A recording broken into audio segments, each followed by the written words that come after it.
Hello and welcome to the Audio Dad Chronicles. I'm your host Shale, and today we'll be diving deeper into the world of Ren.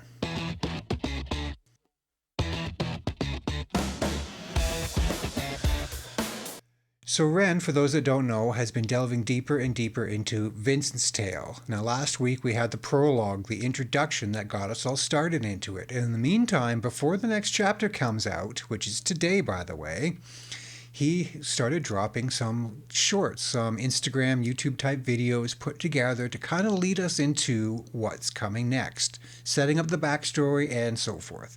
Now, I'm not sure exactly what we're going to be seeing in this other than hopefully nothing that's too much of a spoiler for the music that's coming up. I kind of doubt he would do that. He's pretty slick he knows what he's doing. Everything is very planned out, and I have a feeling that whatever we're about to see is going to be really interesting. It's going to lend a lot of information, a lot of backstory, maybe introduce us into some new characters. I'm not really sure. Let's find out what it's all about in this lead up. YouTube shorts, Instagram shorts, short little introductory videos. There's a couple of them, maybe 7 or 8 in the series. I don't remember exactly, but he's got them all in a nice little playlist for us. We can watch them all. So let's find out what is going on in the upcoming tales. That is Vincent's tales. Of man, you think that uniform you're wearing means that you own these streets? These are my fucking streets, and they call me fucking Screech. Richard was an officer who stood at 6'3", working London on the night shift. What he didn't think he'd see was a boy running at him like an animal possessed. With no time to hesitate, he fired 4 bullets at Screech's chest.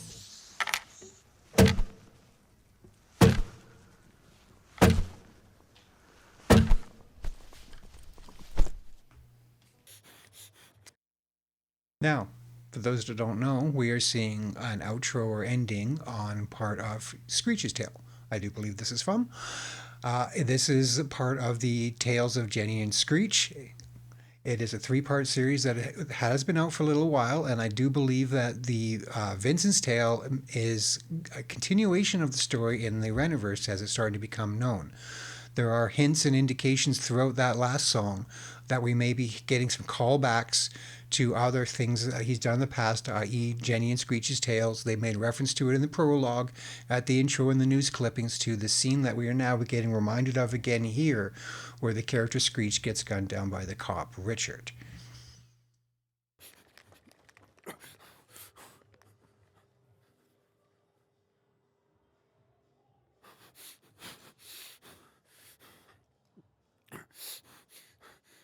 Urgent.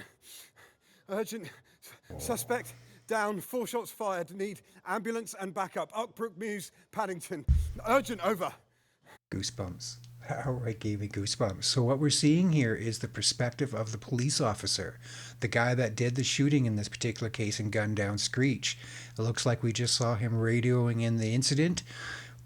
Clearly he's shaken up, as I would expect. I'm sure there was a very traumatic event for that person, if that was a real thing, of course, which it does happen. Let's see where we're going from there.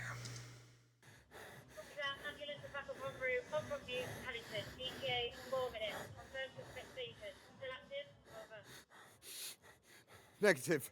Suspect down, not moving. He's bleeding out fast. It's just get them here quick. Over.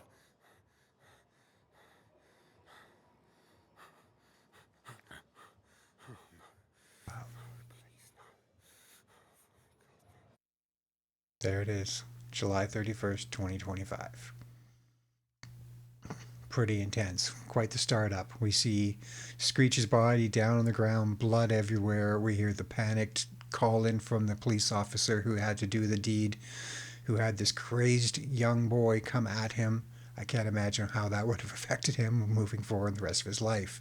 I wonder if that's something we're going to see more of in Vincent's tale. Let's carry on. You need time, Richard. Oh, come on. You've been dodging the counselling sessions, mate. It's policy for a reason. Going through that's going to mess with anyone's head, yeah? I don't need sessions. I'm fine. He came at me, 6 stabs in that girl, Mark. I had no choice. I get it. She was just a kid herself. I get it, okay? All right? But you're sat here 3 months on drowning in paperwork, scowling at anyone who even bloody looks at you. You've been a right pain in the arse, mate. All right, cheers. Don't be like that, Rich. I'm not riding you for no reason here. Sounds like Richard might be dealing with some PTSD, some post-traumatic stress from the incident. Can definitely understand that. I'm sure that has a heavy toll on somebody, having to take another person's life. Even if this is what you prepared for, this is what you were trained for, it doesn't change the reality of having to live at that moment and then live with yourself. Let's see where this goes from there. Arse, mate. All right, cheers. Don't be like that, Rich. I'm not riding you for no reason here. The whole team's walking on eggshells around you. I asked you for those McLean files at least 4 times last week, and all I got was attitude every time I brought them up. Fine, I hear you. I'll get them done and on your desk.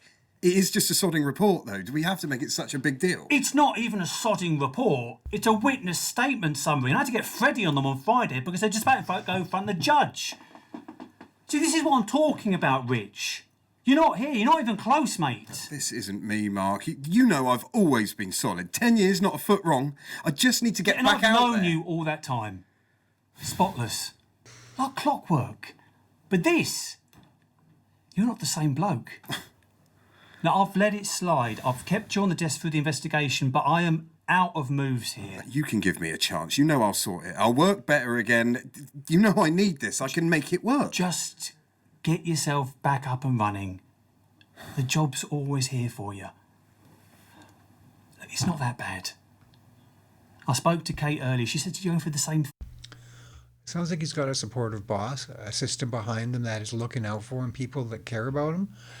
But the reality of just having to live with himself and the effect that it's had on him has definitely made him a harder person to be around, harder person to work with. And clearly he's not getting his job done. It's had quite the effect on him.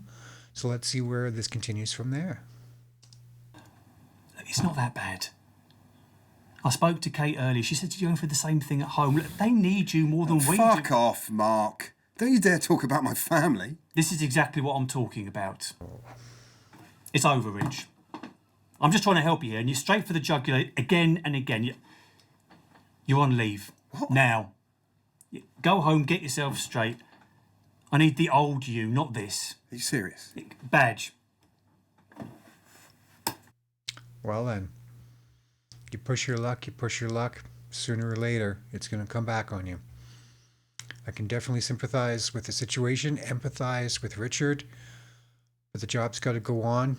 And if you're in a position of authority and respect like this, you can't have that kind of attitude. You cannot take that type of attitude with your superior officer. It's just unacceptable.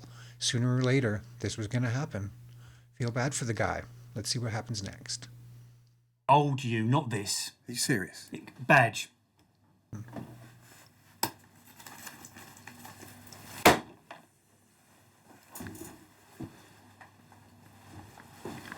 Okay, so we're on to the next chapter after skipping out a couple of commercials. It looks like this next one is called Trouble at Home. Now, the last video hinted that I believe it was Kate was Richard's wife's name. So clearly he has a family at home of at least a wife, maybe kids. We're not sure at this point. See where it goes from here. He's now been put on permanently. Well, not permanently, pardon me. He's now been put on a leave to get his head straight, go to counseling, get things sorted out. Hopefully he gets some help. Hopefully he can work on his situation and improve upon it. Hopefully his home life isn't going to suffer any more than it already has. Well, let's see where we go from there. Sarah, where the hell have you been? Sarah, pardon You're me. out half the night and you roll in after 9 like it's nothing. Oh, that's his daughter. What's wrong with you? It was at Mia's. I told you I'd be late. It's not even that late. What's wrong with me? You're out there, no call, no text, hoodie up like you're some sort of yob traipsing around with God knows who. Do you think that's fine, Sarah? I don't get you. I was safe. It was Mia's, not some random place. Why are you flipping out like this? Because you don't think. You have no sense. You're just a kid. Do you have any idea what... Okay, we have quite the outburst. I didn't take a good close look at her initially. I thought that may have been his wife, but it looks like it's a teenage daughter. And I can definitely understand why Rich would be a little ultra sensitive towards her wandering the streets, considering the incident that he witnessed previously in both the death of Violet with the multiple stabbings and then with Screech, who he had to unfortunately do his duty and took the life of. And with the effects that is having on him afterwards and how it's dragged back into his home life, here he is taking some of his frustrations and out on his we'll assume teenage daughter. So that's an unfortunate twist, but that's where he's going. That's the path he is on right now. So let's see where that path continues at. You have no sense. You're just a kid. Do you have any idea what... Just get upstairs now. What are you on about? You've gone mad. I shouldn't have to listen to you every time you lose your head at me over nothing. It's not fair. I'm not just some kid. I'm not staying for this. This doesn't... Mum, you've got to talk to him. He's always drinking and shouting. I don't want to be here. Uh-oh. He started hitting the bottle as well. A lot of drinking. Personality issues, clashes with his family, with his boss. He's definitely on a bit of a spiral and in need of some professional help. Hopefully he gets it. I'm going back to Mia's. Sarah, I'm warning you. That's it. Enough. That's fine, Sarah. Just text when you get there safe, yeah? Kate, you can't just come down here. And what? I heard all that. What the hell's got into you? She's 14, Richard, and you're tearing into her like she's done something awful. No, don't you turn away from me. A month of this. Snapping, brooding, drinking in the dark. I've held me tongue, I've given you room, and now this. Yelling at her over nothing. I won't have it. I don't need room. I need my life back. Your life? What about ours? You're not here. You're a ghost around us. She's tiptoeing round you. I'm knackered holding us all together, and you're too bloody stubborn to say it. Do you think I don't know I'm a mess? Well, then do something. You're wrecking us. All you're doing is pushing her away, and you're pushing me towards the edge too. I've never seen you like this. And I can't keep pretending it's normal. I didn't ask for any of this. None of it's on me. No one's saying it is. Sounding like he's having a pretty tough time, having a hard time adjusting to everything, just dealing with the effects on his mental capacity and his overall mood and attitude and the way he's talking with other people. Never be afraid to seek help. Mental health is a serious issue. Matters like he's dealing with the taking of the life of another person in the line of duty or not, whether you are in the right or not, it is going to have an effect on you. Never be afraid to seek help. Always ask for help. Always look to others, to professionals, to your family. Seek support where you need it. Don't go down this path. This is not the way to be. I didn't ask for any of this. None of it's on me. No one's saying it is, Richard. God's sake. It's not about fault. But you're the only one who can pull yourself out of this hole. We can't keep waiting for you to snap out of it.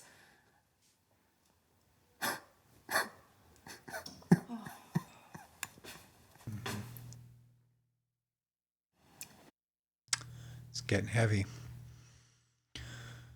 Getting pretty serious there. Having some issues, dealing with what he's seeing. Just starting the next video here. It looks like this one is called therapy. Looks like he may be finally seeking some professional help, not avoiding the problems like he had been. Instead, he's hopefully going to talk to a professional, get his head back on straight, learn some coping mechanisms, and hopefully he can move forward and help heal. Let's see where we go from there. Just run through with me what happened that night. Oh, you know what happened that night. Humour me, please. Look, it's the same as it was before. Up Brook Mews, that night, lad runs at me, knife dripping, 6 stabs in her, 14-year-old girl dead before I arrived. I yell, he doesn't stop, 4 shots, he's down, done.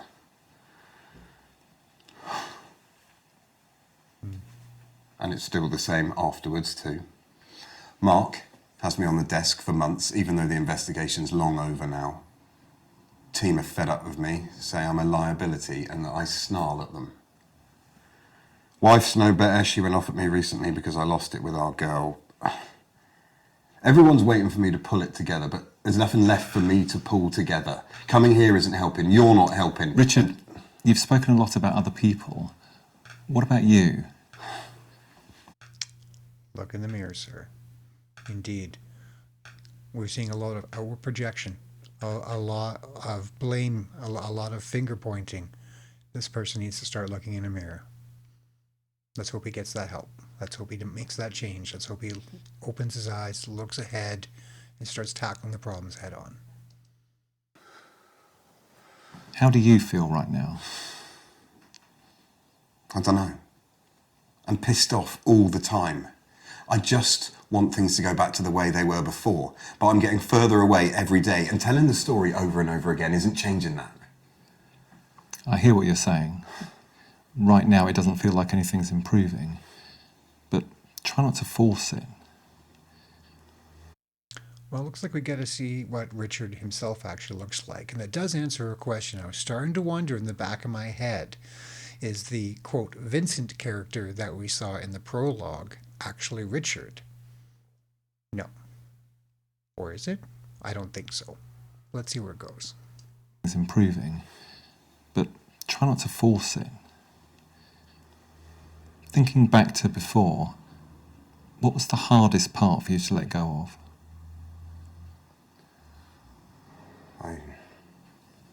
Being safe, I guess. Like every time I close my eyes, I see him and I'm back there.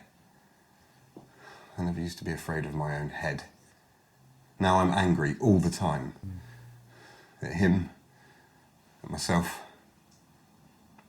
I didn't want this. Didn't ask for any of it, and I don't deserve it. I just want to go back to how I was before. Who I was before. I just want my life back. Richard, you should be aware that some experiences stay with people for a long time. As we move through our lives, we all change. We can never go back to who we were. But with my help, I'm convinced that you can live a full and meaningful life again. It just takes time. It takes talking. It takes therapy. It takes self-reflection. It takes a lot of things. But mostly it takes a desire, a want, time, effort. You got to put in the miles.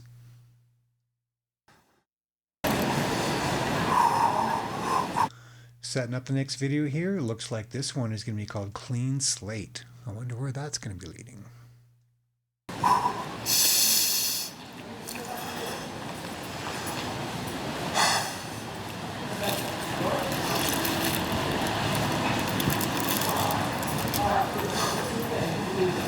Again, with the goosebumps, just instantly.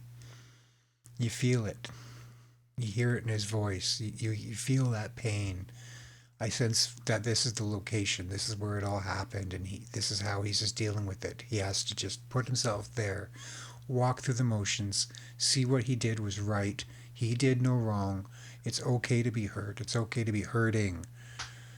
But now you need to move forward. You need to heal, you need to close, you need to apologize to yourself, to the world, to everyone around you, if that's what it is that you need to heal, to grow, to move on. Speaking of moving on, let's see where it goes from there.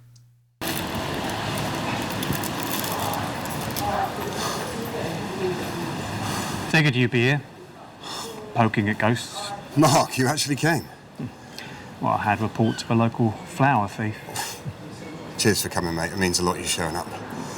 I really didn't think you'd bother. Indeed. Especially after you shoved me out the door, you know. I had to shove you out, didn't I?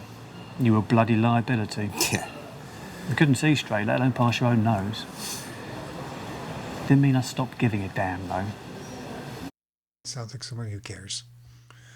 Somebody that's a friend. Somebody that's looking out for you. It's not easy. Sometimes you gotta hear the bad news. You gotta be told things you don't want to hear. But it's all part of the process. Friends don't just walk away, even if the other one's too thick to notice. Yeah, I was in a right state, wasn't I? Yeah, you were. Still feels like I'm wading through it some days. It's night and day from then to now, though. Took more than thought you had in you to get this far. That's why I'm bringing you back. What? Next week. Your desk's waiting. Reckon you can handle it? That's the kind of news I think he needs. This had a good positive vibe to it. It looks like it was going the direction that he needed to go. He's healing. He's going back to the location. He's composed. He's calm. He's having a conversation. Things are doing well before him. I think this is a good sign of where it might lead. Next week. Your desk's waiting. Reckon you can handle it? Next week? Christ. Dunno, maybe. Yeah. Feels like I might not cock it up this time. Ah, you won't. And if you do, I'll boot you out myself. Go on. First coffee's on me. Deal.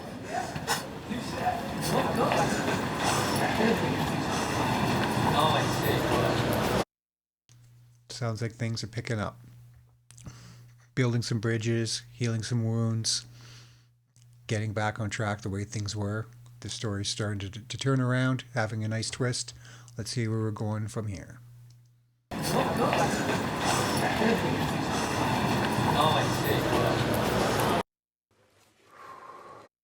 Next up, Reinstated. There he is, getting the uniform on. I'm sure there's a lot of emotions going through his head right now. That has to be a really heavy moment. This is the day. He's worked for this. He's gone to therapy. He's been working on himself, dealing with his wife and his kid, trying to get things back on track to what could be the new normal. It'll never be the same as it was, but this is the new normal, and I think he can cope. I think he can deal. I think he's ready. Let's see him get reinstated.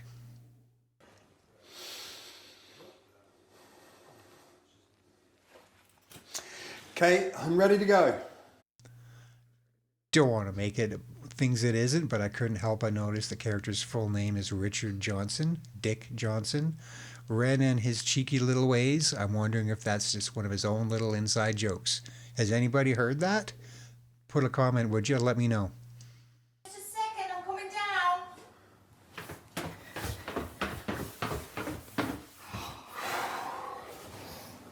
I'm so proud of you, love. Have a good day, yeah? Say hello to Mark for me. I will. You don't look so... A very important part of the process is a good support circle. It looks like he's got a loving, caring wife standing there beside him, encouraging him, helping him know that this is the right thing, this is the right time, that she's there with him, that she supports him, that she cares. That's very important, very helpful. Have a good day, yeah? Say hello to Mark for me. I will. You don't look so nervous.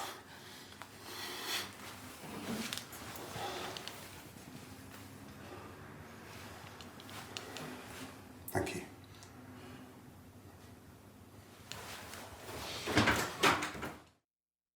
So it looks like the next chapter to come up on the playlist that Ren was kind enough to provide for us is going to be Vincent's Tale, Sunflower's Prologue, which we've already covered. It looks like this is where the story is going to get picked up again.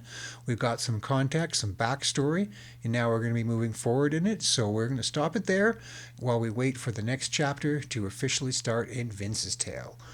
Thanks you for coming out. I hope you enjoyed this. I'll see you next time.